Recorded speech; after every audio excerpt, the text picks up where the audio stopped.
குன்றத்திலே குமரனுக்கு கொண்டாட்டம். ஆத்தாடி. குன்று இருக்கும் இடத்திலெல்லாம் குமரன் இருப்பான். அவனுக்கு பேரே குறிஞ்சி கிழவன்னு பேரு. குறிஞ்சினா மலையும் மலை சார்ந்த இடமும், கிழவன்னா தலைவன் அர்த்தம். அவன் மட்டும் உயரத்தில் இருப்பவன் அல்ல, தன்னை வணங்குபவர்களுக்கும் உயர்வான வாழ்க்கையை கொடுக்கக்கூடியவன் முருகன்.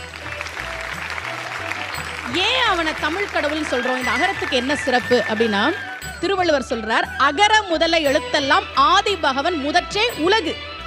உலகத்துல உள்ள எல்லா மொழிக்கும் அகரம் முதல் எழுத்துன்னு சொல்றார். இதுல ஒரு சின்ன தப்பு இருக்க மாதிரி இல்ல? இங்கிலீஷ்ல எது முதல் எழுத்து? ஏ.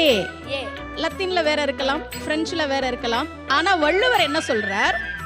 அகர முதல்ல எழுத்தெல்லாம் ஆதி பகவன் முதற்றே தமிழ் கிடையாது, உலகுங்கிற. என்ன காரணம்னா, நீங்க உலகத்துல எந்த மொழியை எழுதினாலும் 4 முறையில தான் எழுத முடியும். சுழியம், அரைப்பிறை, குறுக்கு கோடு, நேர்கோடு.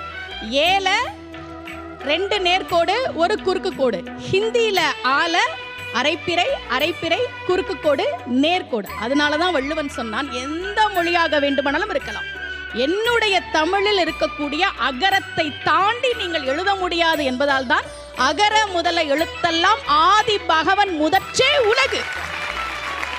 அப்படி தமிழ் கடவுளாக, அகரமாக, அதிபனாக, அகமாக இருக்கக்கூடிய முருகப்பெருமான் குன்று இருக்கும் இடங்களிலெல்லாம் விருப்பப்பட்டு கொண்டாட்டத்தோடு இருக்கிறானாம். குன்று தோராடல் என்கிறார் நக்கீரர்.